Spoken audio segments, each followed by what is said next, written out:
दोस्तों, चाणक्य नाम लेते ही आपके दिमाग में आता होगा कि कोई ज्ञान की बात आने वाली है।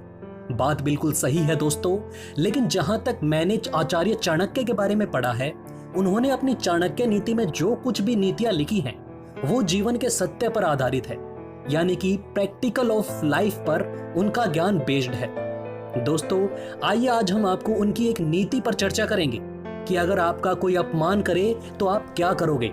दोस्तों, चाणक्य के अनुसार अगर कोई आपका पहली बार अपमान करे और आप कुछ भी ना कहें या उसको सहन कर लें तो उनकी नजर में आप समझदार इंसान हैं, और अगर वही इंसान दोबारा अपमान करे फिर भी आप अपने गुस्से को कंट्रोल कर लें तो आप महान हैं। लेकिन अगर कोई आपका बार बार अपमान करे और आप कुछ भी ना करें तो चाणक्य की नजर में आप सबसे बड़े मूर्ख हैं। दोस्तों, इस बात को समझने के लिए आपको एक एग्जाम्पल देता हूं। मान लीजिए दो दोस्त थे, एक का नाम विजय और दूसरे का नाम अंकित था। विजय सीधा साधा बच्चा था तो अंकित बदमाश था। दोनों दोस्त स्कूल में साथ पढ़ाई करते थे, लेकिन अंकित विजय को बार बार मजाक उड़ाया करता था। अंकित हमेशा ऐसा कोई भी मौका नहीं छोड़ता था जिसमें उसकी बेइज्जती ना हो। अब ऐसा करते करते उनकी स्कूल लाइफ तो खत्म हो गई, लेकिन अंकित का यह स्वभाव उसके साथ ही रहा। जैसे उसकी नौकरी लगी तो उसने उसको फेसबुक पर सर्च किया। फेसबुक पर विजय के मिलने के बाद अंकित ने उसे मैसेज लिखा, हेलो लूजर, आजकल तुम कहाँ हो? मेरे हिसाब से तुम कोई चाय की दुकान चला रहे होंगे। बहुत ही जल्द मैं तुमसे तुम्हारी चाय की दुकान पर आकर मिलूंगा, हम खूब सारी बातें करेंगे। यह सुनकर विजय को थोड़ा गुस्सा आया, लेकिन उसने अपनी प्रतिक्रिया को रोक लिया और उसको नजरअंदाज करते हुए इस बात को भूल गया। धीरे धीरे दिन बीतते गए और एक दिन उन दोनों की शादी हो गई। शादी होने के बाद थोड़ा अंकित का आत्मविश्वास बढ़ने लगा। उसने इस बार फिर से विजय को फोन किया कि आजकल तुम कहाँ हो? ऐसे ही चाय की दुकान चलाकर अपनी जिंदगी बता रहे हो या कुछ और कर रहे हो? विजय ने इस पर कोई जवाब नहीं दिया। थोड़े दिन बाद अंकित को एक बेटी हुई। सब कुछ ठीक चल रहा था, लेकिन डॉक्टर ने कहा कि उसके दिल में एक छेद है। इसका इलाज करने के लिए 50 से 60 लाख रुपए की जरूरत है। मतलब कुल मिलाकर अंकित की बस की बात नहीं थी। उसने डॉक्टर को मना कर दिया कि उससे ये सब व्यवस्था नहीं हो पाएगी। लेकिन अचानक एक दूसरे डॉक्टर ने केस को गंभीर मानते हुए ऑपरेशन फ्री में कर दिया, और अंकित को यह जानकर बहुत ही खुशी हुई और इंतजार करने लगा कि कब ऑपरेशन खत्म होगा और कब वह अपनी बच्ची एवं उस डॉक्टर से मिल पाएगा।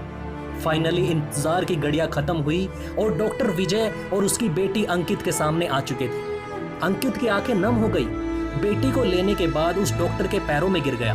दोस्तों, आप समझ ही सकते हैं कि आखिर कैसा होगा वो वक्त।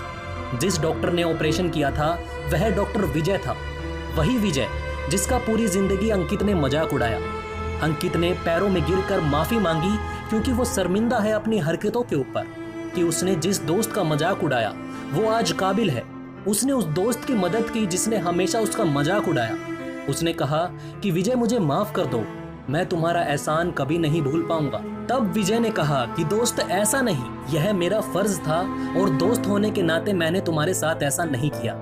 लेकिन जब अंकित ने पूछा कि जब तुम्हारे साथ इतना बुरा होता है तुम क्या करते हो, तो विजय ने जवाब दिया कि जब तुम मेरा मजाक उड़ाया करते थे तब मैं हमेशा सकारात्मक नजरिए से अपने गुस्से को सही दिशा दिया करता था, और आज तुम्हारे दिलाए गुस्से की वजह से मैं इतना बड़ा बन पाया हूँ कि मैंने अपने गुस्से की सही दिशा देना सीख लिया है।